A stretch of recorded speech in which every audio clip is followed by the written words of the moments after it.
When you're someone with Asperger's syndrome and you are trying to socialise, trying to mingle with several other people, it's very difficult to look relaxed. You can instinctively look very anxious when you're doing it, and unfortunately, that anxiety can be misunderstood as being maybe unfriendliness or that sort of thing.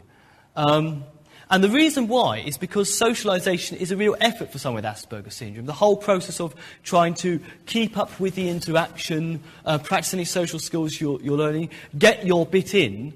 I mean, you're in a circle, the conversations go from one topic to another, and sometimes a topic may come which you know a bit about. I thought, yes, I've got something I can say on this topic. How do I get a bit in? I don't want to interrupt, I want to butt in, in the wrong way.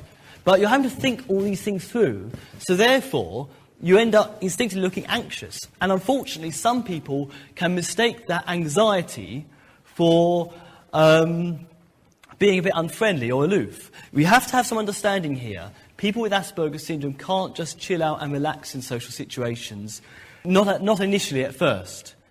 And if they're looking unfriendly or anything like that, it's not they're trying to be unfriendly, it's that they're having to work harder at the whole process of social interaction.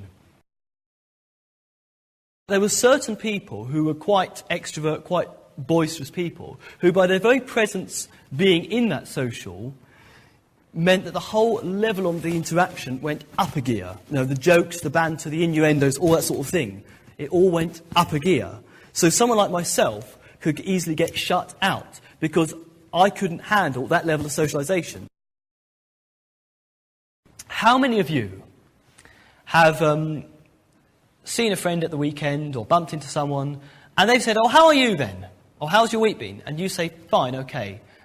And "How's yours?" And they just say, "Fine." Hands up if you've had a conversation like that.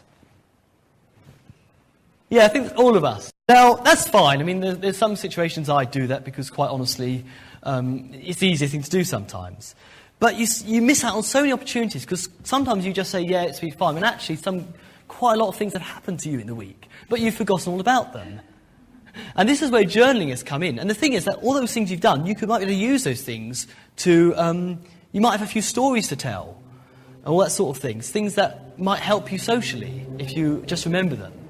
So you can use journaling in order to keep a record of the things you've done, incidents, events, even a joke that's been mentioned that was really funny. So that when someone does ask you at the end of the week or the end of the day, "Oh, how's your week been?" or that sort of thing, you've got something to say.